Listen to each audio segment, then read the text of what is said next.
Habían varias ensambladoras en Costa Rica, Copesa, estaba la que ensamblaba Nissan, estaba la que ensamblaban los Toyoteros, los Quirós, bueno, don Javier Quirós padre. Recuérdense que aquí nosotros estamos acostumbrados a oír a los hermanos Quirós, pero el que inició eso fue el papá de ellos, que se llamaba don Javier Quirós Oriamuno. Ese señor fue el que inició. Vamos a ver, el carro en Costa Rica, le voy a hablar un poquito de historia, lo que yo entiendo y lo que yo he captado, digamos, de cómo funciona. El carro en Costa Rica siempre ha sido algo que todo el mundo quiere tener, como los celulares. Costa Rica tiene, no sé, o sea, hay más celulares, hay más líneas celulares que personas en Costa Rica. Entonces, los carros es lo mismo. Pero el carro, vamos a ver, en el tiempo mío, el carro era de la clase media. El servicio de transporte público en Costa Rica siempre fue una maravilla. Yo andaba en bus en los 60s para ir a la catedral a misa. Caminábamos como 900 metros, yo vivía en Barrio Los Sauces, y agarrábamos un bus y el bus costaba 15 céntimos, o sea, un colón, el 15% de un colón, 15 céntimos. Y los carros no habían muchos. Me acuerdo que papá era tecnológico. Papá era bien tecnológico. ¿En serio? ¿Vos has visto? Sí. Sí, lo que pasa es que vos tenés que entender el contexto de mi papá. Se peleó con las computadoras, eso es otra historia, pero lo agarraron las computadoras con 50 y pico de años. Y yo me acuerdo cuando yo le regalé el primer celular a mi papá, que era un 84, que yo hubiera retenido ese número, pero bueno, era un clavo porque ya papá había muerto, y entonces, ese teléfono, papá hablaba de que era una maravilla, porque cuando nosotros usamos carros, y de eso que estoy hablando carros, pero eso más es para que se ubiquen cómo funcionaba todo. Vamos, papá fue de los primeros en el barrio que compró un tele. Entonces, a las 4 de la tarde empezaba la televisión y uno encendía el televisor y se iba a jugar un partido de fútbol. Cuando venía está apenas encendiendo, porque era de bulbos. Duran toda la vida calentando. Por eso es que ustedes, la generación de ustedes no tiene paciencia. No, no tiene. ¿Ustedes todos aquí? Como mi mamá. La generación iPod. Ustedes es aquí, todo lo quieren ya. Yo no, yo me esperaba una semana para ver el segundo capítulo de Perdidos en el Espacio de Batman. Y la tele comenzaba a las 4 de la tarde, entonces te obligaban a socializar, vos salías a jugar, quedó, policías y ladrones, todas esas varas son países, que tiraba la bola para arriba y gritaba un país y decía stop, o sea, no me acuerdo, pero un montón de países. Entonces, los carros no eran muchos. Entonces, yo cuando estaba pequeño, para mí, había una vecina que la hermana o no sé qué, tenía un Mercedes-Benz. Pucha. Mi tío llegaba en un Mercedes-Benz de Nicaragua para el patrón de la finca donde trabajaba, que era tío de él o no sé qué, era familia de nosotros igual. Ese man andaba en Mercedes. Yo compré el colepato negro y se lo logré enseñar a mi papá antes de que perdiera la mente, porque era su sueño dorado, ese Mercedes-Benz que era de los 60s. Mi tío llegaba de Nicaragua un Mercedes de esos. Y cuando lo llevé, le llamó la atención, pero no es lo mismo. Yo, digamos, con mi papá, papá siempre soñó con un convertible y lo llevé en el Mercedes convertible. Y ahí tengo los videos. Pasa es que si se los enseño me pongo a llorar yo, porque lloraba de la emoción de que qué bruto, cómo había yo logrado hacer las cosas. Entonces, pucha, ya me trabé. Entonces, no había muchos carros. Papá compró un carro, el azulito. No, era el Consulito, perdón, no era el azulito, era el Consulito, era un Ford Consul. Está como Arturito usted. Sí, bueno, yo no, ¿acaso yo fui el que le puse? Tu tía María Luisa, esa lo ubica mejor porque es mayor, 5 años mayor que yo, y esa tiene una memoria como la tuya, desde que nacen, ¿se acuerdan del día que nació? Uno. Sí. Desde que estaban dentro de la mama, ¿se acuerdan de todo? Entonces era el Consulito y después tuvo unos Opel Record, papá. Qué vacilón, y ahí donde vos te acostumbras, por eso le estoy haciendo toda esa historia. Vos te acostumbras, digamos que mi papá nunca se compró en tope de línea. Siempre se compró, digamos vamos a ver si me acuerdo. era un Opel Olympia. Vamos a ver. No, Record. Estaba el Olympia por encima y porque los Opel tenían nombre de el Cadet, de cadete, ¿cómo se llama? De militares, comandante, o sea, tenían esos tipos de nombres.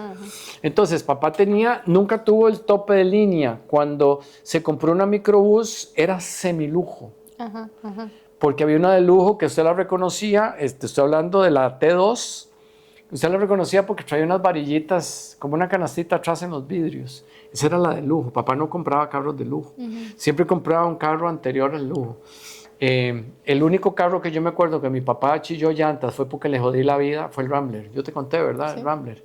Que una vez agarró y marchas aquí, ¿cómo que no chilla esto? Vea, ¡guay! Que uno pasó toda la noche en vela, el maestro, si no se le había jodido. Sí, sí, correcto. Pero es que no tenía plata. Sí, sí. Es que es muy fácil criticar, pero él no tenía plata. No, es que era muy así. Sí, entonces, ¿qué es lo que pasa? Hubo una exención de impuestos y abrieron la industria para ensamblar en Costa Rica. Y ahí donde hay una señora, es que no me acuerdo el apellido, creo que era la de Almacén Electra, creo que era de apellido Sheffield o algo así, una señora inglesa. Y ella trajo el Land Rover a Costa Rica y ensambló, creo, no me crean, creo que Costa Rica fue el primer país en el mundo, después de Inglaterra, del Reino Unido, de ensamblar Land Rovers. Y fue una mujer. Creo que era de apellido Sheffield, esa señora. Era Almacén Electra. Y ahí comenzaron. Entonces, habían varias ensambladoras. Entonces, ¿qué era lo que ven? Pues venían los barcos con cajas llenas de partes y aquí los ensamblaban. Los Land Rover andaban siempre caídos. Me hace gracia mi sabana. Se dice que los Land Rover todos torcidos, ¿verdad? Porque las hojas llevan posición. Y aquí ponían la que amanecía, esa se le encaramaba. Entonces, todos los más caídos de un lado. Entonces, digamos, yo cierro los ojos y me acuerdo al ver un Land Rover Diesel, con motor Perkins, que esos motores, usted les puede meter 20 millones de kilómetros en un motor de esos y no le pasa nada. Giraban media revolución. Entonces, entre menos revoluciones, más durabilidad. Y motores diesel. Me acuerdo un amigo, papá, que tenía un Land Rover. Yo soñaba con que papá se comprara un Land Rover porque tenía una calcomanía que decía Land Rover, nada lo detiene. Y para mí eso, como decía esa vara escrita, uno creía en esa vara.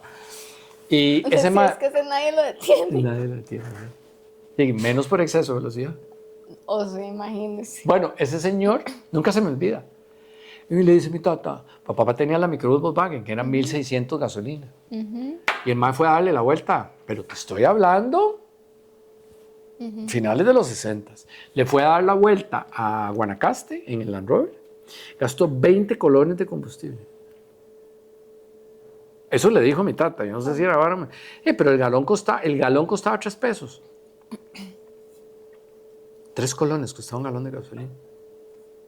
De 20 pesos era un montón de galones. Y esos diésel que no gastan nada, madre. Entonces tiene lógica. Y serían prácticamente 7 galones. Y esos chunches hacían, no sé, 50, 70 kilómetros en carretera con un Land Rover de esos, diésel. Está tallado para los 20 pesos, pero eso yo lo tengo grabado. No sé si el MAE dijo 30 pesos y yo entendí 20, ¿verdad? Pero bueno. Entonces, comenzaron a hacer esas carajadas. Entonces, los carros se hicieron más accesibles. O sea, los políticos y yo no somos, amigos. No.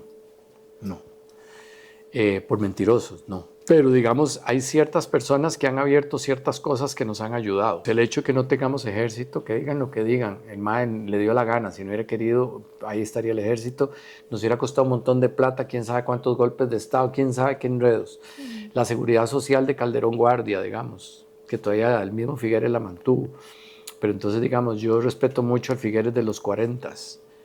Ya el de los 70s ya venía medio amañado, pero digamos el de los 40s yo me quito el sombrero. Educación libre y todas esas varas. Y entonces donde quitan esa carajada y todo el mundo comienza a comprar carro. Entonces la clase media, en un país, cuando la clase media es la mayoría absoluta, es un país muy sano. Desde todo punto de vista es un país sano. porque mi papá descalzo y construyó 3 casas y era descalzo, con un sueldo en un banco, ¿verdad? Y con un sueldo en un banco tenía casa propia. Y mi mamá nunca trabajó. Y él nos sacó adelante, bueno, con el sueldo del banco y con Las contabilidades. las contabilidades que llevaba. Pero lo que te quiero decir era la clase media. Entonces papá, imagínense que papá iba a trabajar al Banco Nacional en ese tiempo, que quedaba a un, digamos, diagonal a la catedral, enfrente del Parque Central, donde estaba el Cine Rex. Ahí quedaba el Banco Nacional, donde mi papá trabajaba. Y papá se parqueaba en la calle a la vuelta.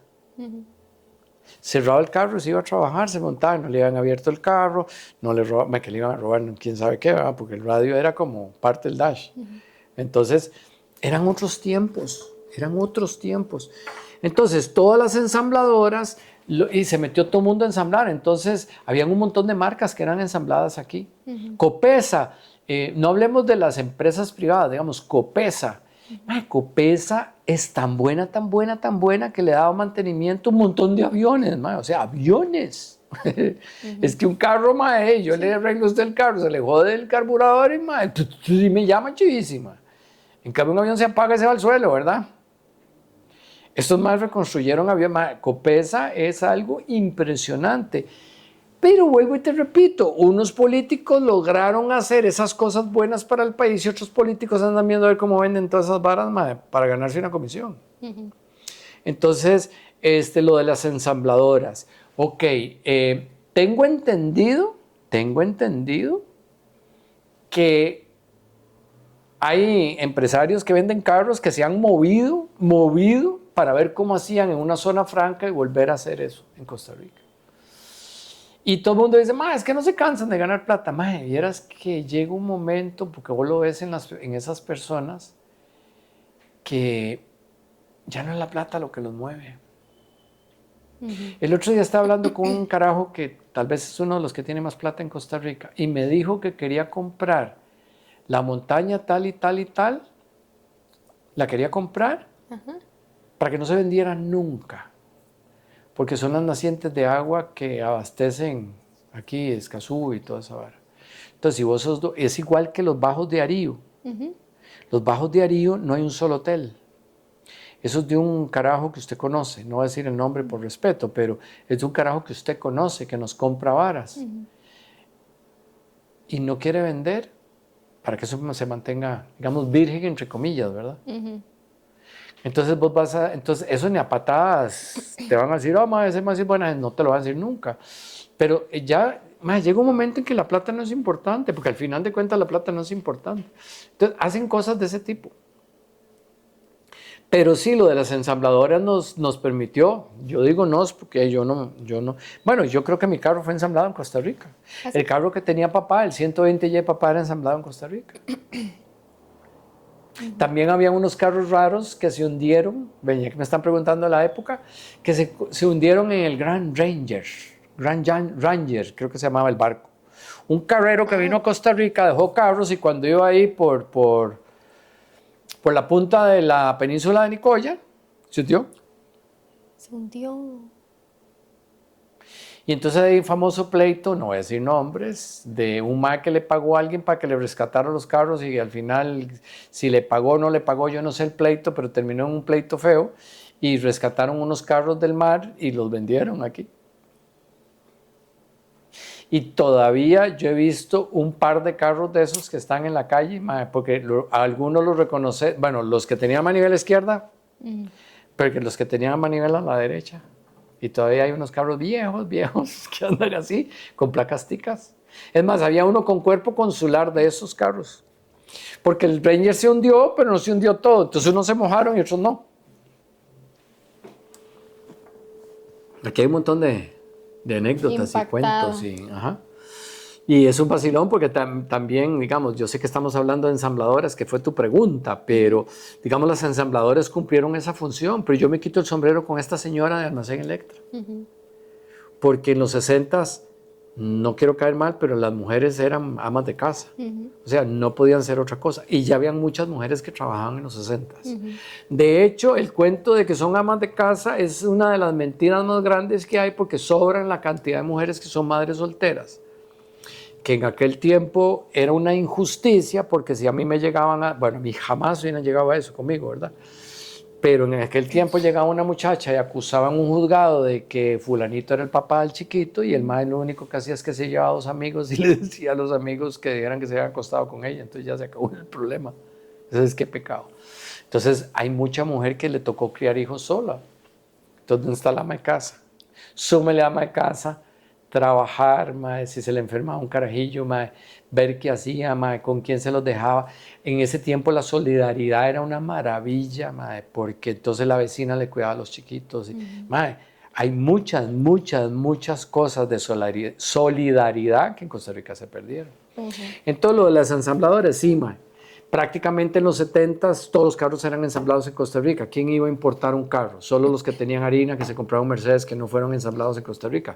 Pero era un carro carísimo. Pero eran 3 gatos los que compraban Mercedes. Bueno, no eran ni tan 3, porque se mantenía Mercedes-Benz aquí. Pero más se mantenía por los buses y toda esa vara. Pero sí, Copesa hacía las carrocerías de los buses también. ¿Todavía no hacen buses aquí? Creo que sí. Ensamblan, obvio. Sí, no, lo que pasa es que, ¿qué es lo que ensamblan? O sea, hacen la carrocería, fabrican la carrocería. Sí. Pero digamos, y esas son esas carrocerías que vos ves, digamos, yo no sé si es Caló o KIO, que es una marca brasileña. Nunca supe si es una I o una L. Tiene que ser una I, porque están todas en mayúsculas. Bueno, puede ser. Entonces, si es KIO, y suena más portugués, ¿verdad? Que Caló. Sí, no, Caló no suena como tan portugués. Pero bueno. Esos chunches, es una carrocería hecha en Brasil, motor Mercedes. Pero después encontraste la misma carrocería con otros motores, Volvo. Entonces, son muchas cosas. Entonces, digamos, en los 70 nosotros nos criamos con eso. Yo no sé si el Volkswagen yo creo que el Volkswagen no lo ensamblaron en Costa Rica porque antes uno, cuando estaba carajillo, para no aburrirnos, contábamos bochos. Después contábamos Starlet. Bueno, yo no, pero ya los carajillos contaban Starlets. Pero los bochos se contaban. Y el cuento del Toyota, que me lo contó Javier Quiroz, que cuando ellos iban, el papá, la mamá y los hijos en el Land Cruiser, en el Toyota, papi, vea, otro Toyota, papi, otro Toyota, y papi, otro Toyota. Entonces por eso le pusieron el otro 3 puntos Toyota. De ahí nace ese cuento. Entonces sí, eso de las ensambladoras dio mucho trabajo. A mí lo que me duele es eso, digamos, alguien tuvo la visión, un político, pues tuvo que haber sido un político, que dijo, madre, si abrimos esto y esto y esto, logramos puestos de empleo. Y lo lograron, y después se murió. Y después en Costa Rica el carro pasó a ser como el chiquito lindo, ¿verdad? Que los chiquitos lindos tienen carro. Cuando yo entré a la universidad, solo la gente de plata llegaba a la universidad en carro. Y yo llegaba en bus. Y era el cuento de los chiquitos lindos. Y se arraigó el cuento de los chiquitos lindos.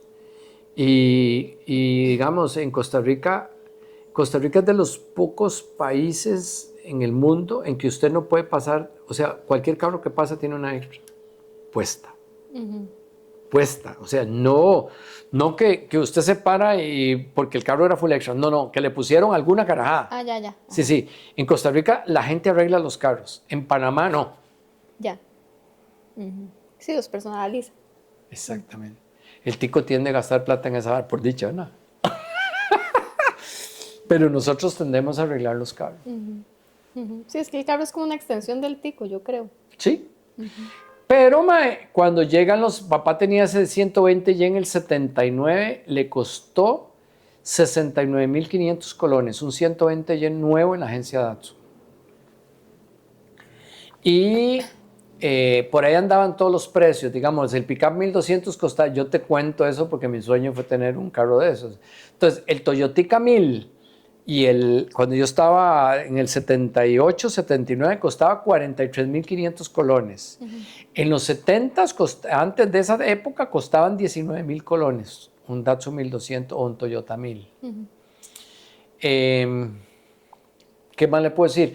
En los 80s, bueno, tuvimos un gobierno del 78 al 82 donde entramos en una crisis económica. No voy a entrar en detalles del por qué, si fue culpa o no fue culpa del presidente, dejemos eso por fuera, pero sí entramos en una crisis económica muy brava en el 70. Yo lo viví, pues yo estaba en el 78 y yo estaba en quinto año.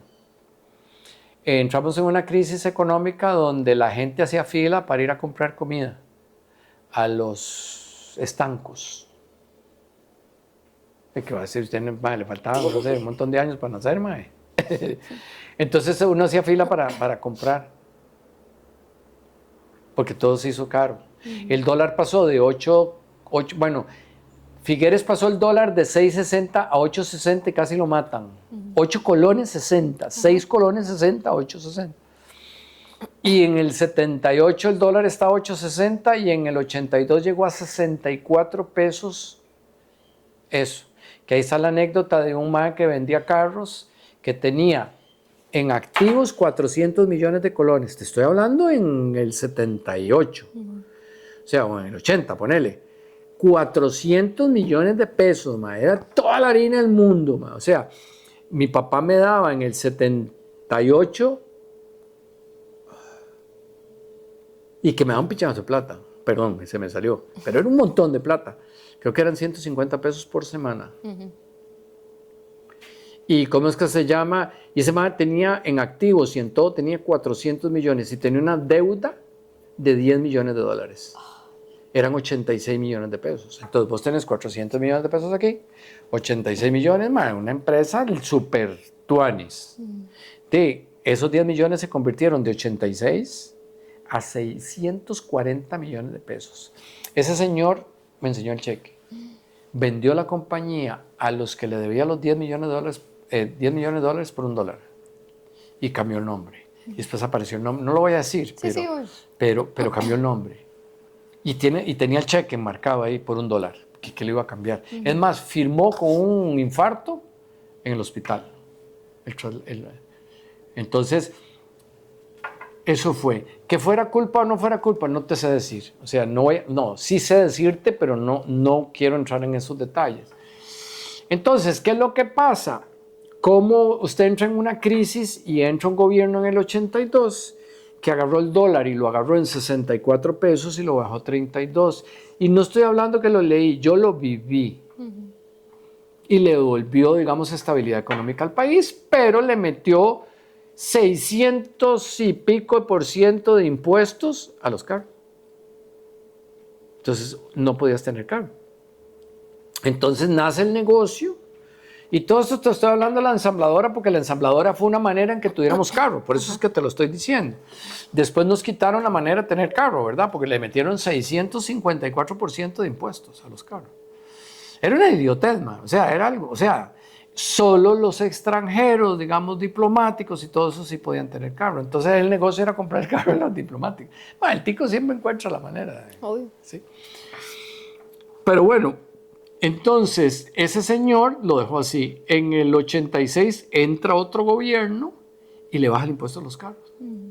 Y no solo le baja el impuesto a los carros, sino que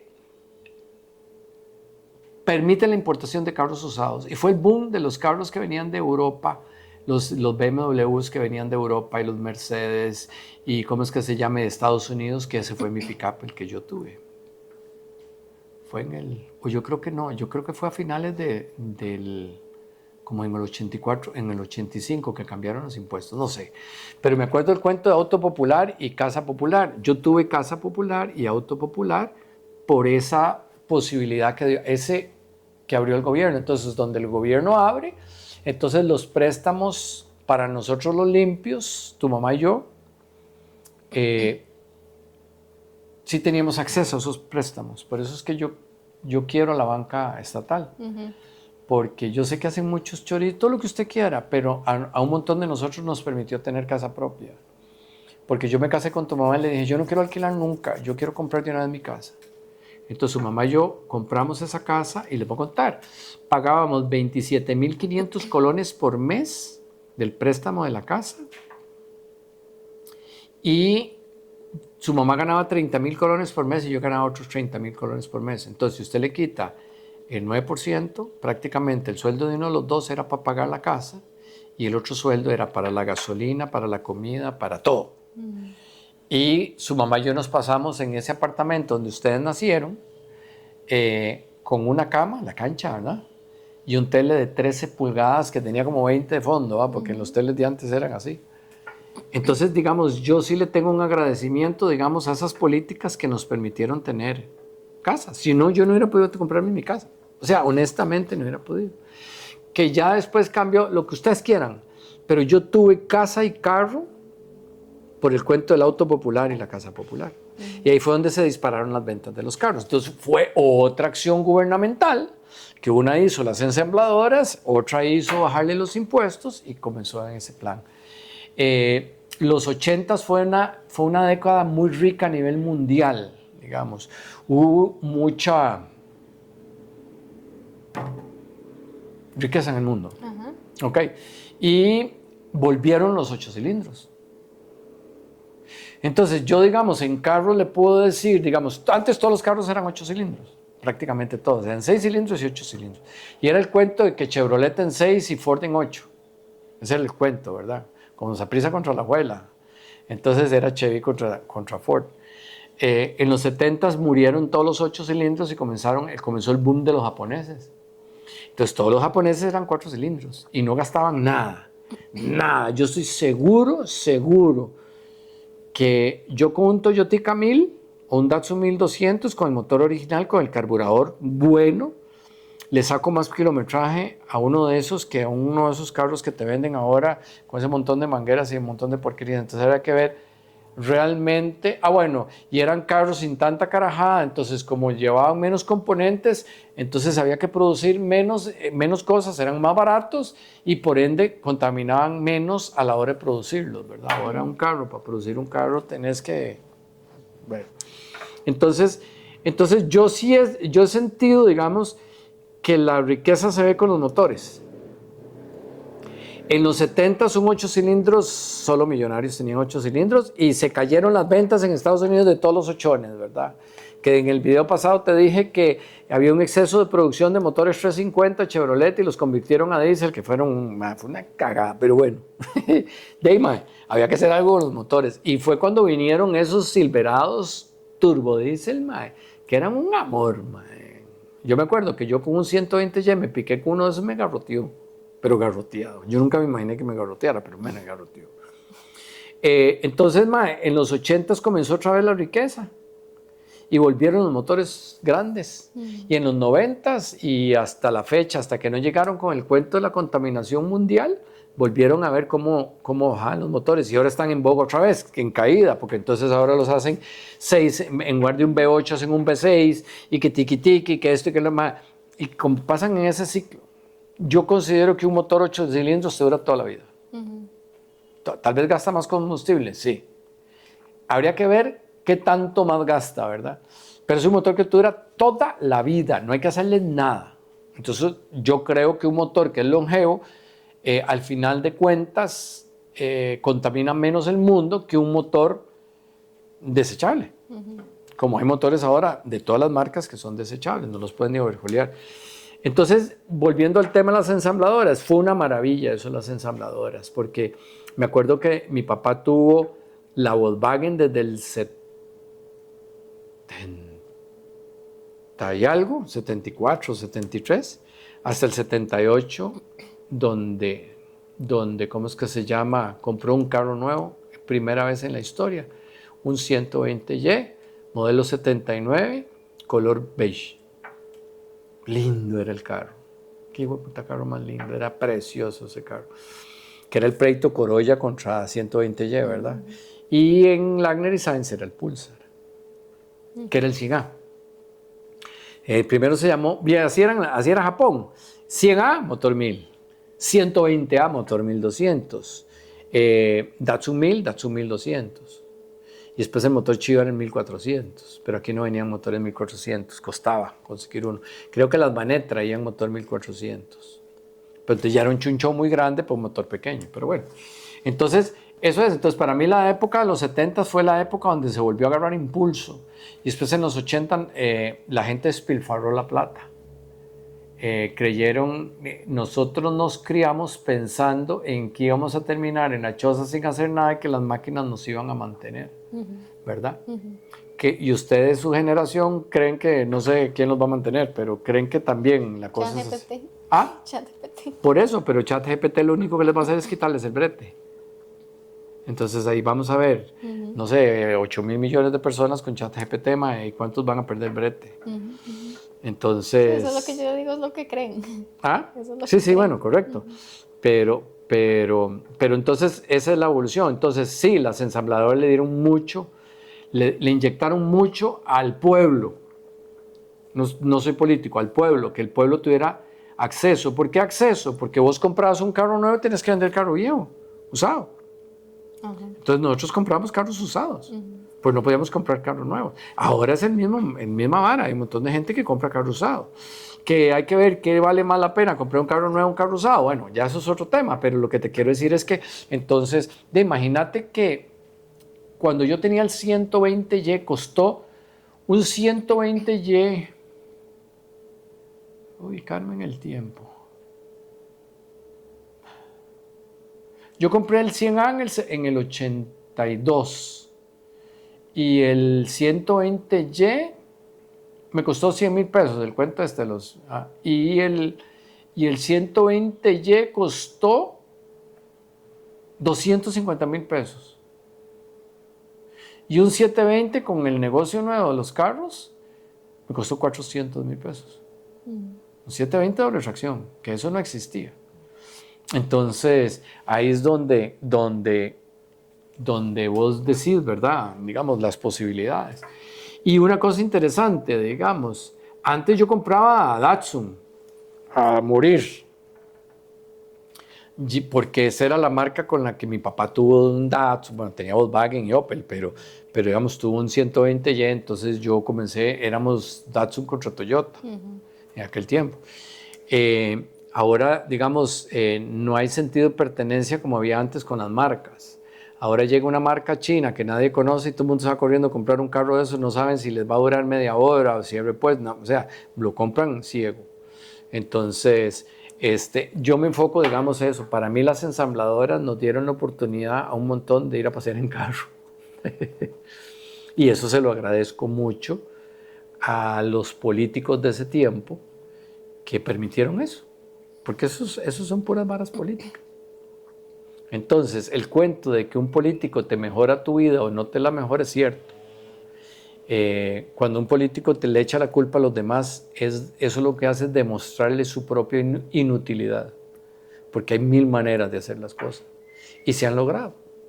Entonces, y no lo digo yo, lo dijo Angela Merkel, que un político que llegaba al poder y se quejaba de que no podía hacer nada porque era un desastre lo que habían dejado los otros, eso era un mentiroso, porque era imposible que un político llegara al poder sin saber cómo estaba el país. Entonces, yo sí tengo memoria. La mayoría de los ticos no tienen memoria, viven el día. Entonces, eso es lo bonito de las ensambladoras, que digamos, mi papá pudo tener mejores carritos por las ensambladoras. ¿Cuál era el problema de las ensambladoras? Uno enorme, pero enorme, la corrosión. Ni siquiera lijado, en la lata venía amarilla y pintaban encima, entonces el carro se te podrían, pero en meses.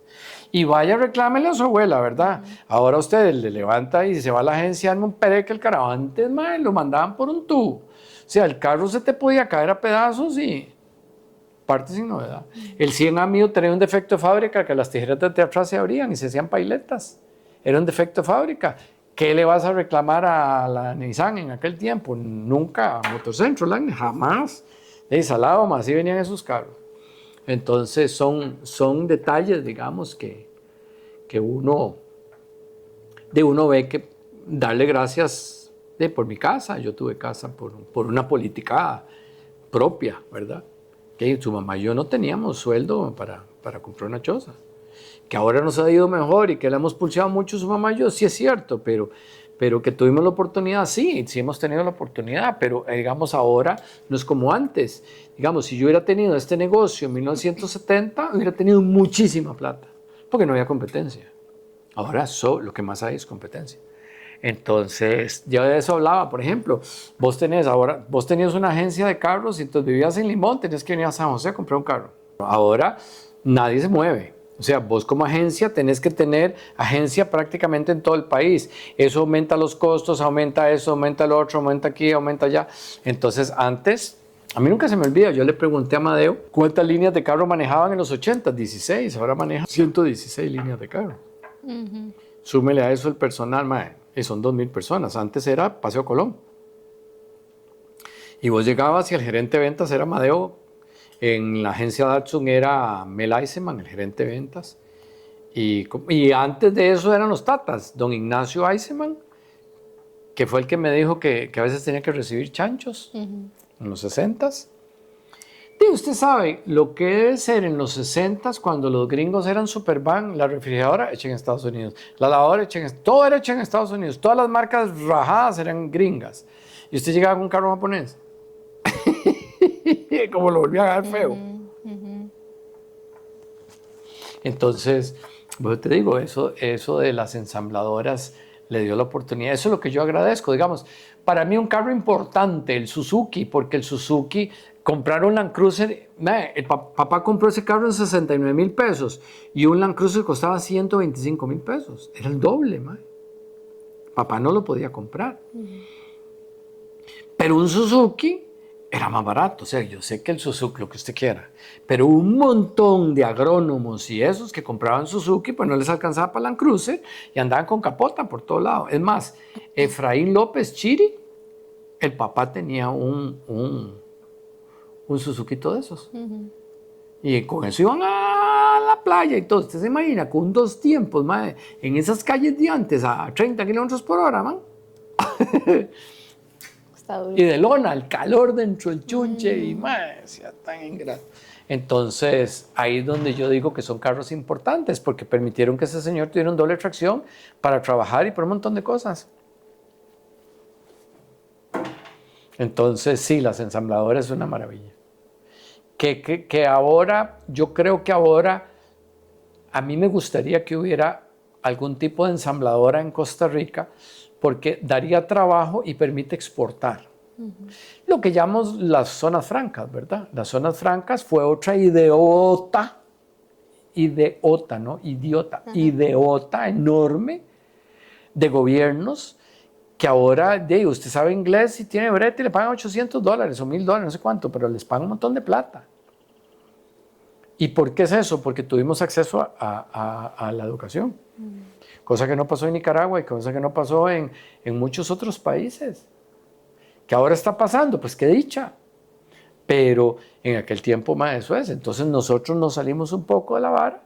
Entonces la mano de obra barata, que era, por ejemplo, que hubo un tiempo en que Costa Rica hacía mucha mano de obra de ropa, que se llama en inglés, porque yo era naviero, se llama drawback business, que era que usted recibía las telas cortadas y aquí las ensamblaban y no sé qué, pagando una porquería de sueldo, bueno, no una porquería, digamos, pero un sueldo muy bajo, y eso dio trabajo, pero llegó un momento en que dejamos de ser competitivos, porque en Costa Rica pagas un montón de caja del Seguro Social y un montón de carajadas sociales, que yo estoy de acuerdo con pagar eso, porque no es justo que mis hijas, si tengo plata, nacen en un buen hospital, y si no tienen plata, tengo que ver qué partera me ayuda para que nazcan mis hijas, ¿verdad?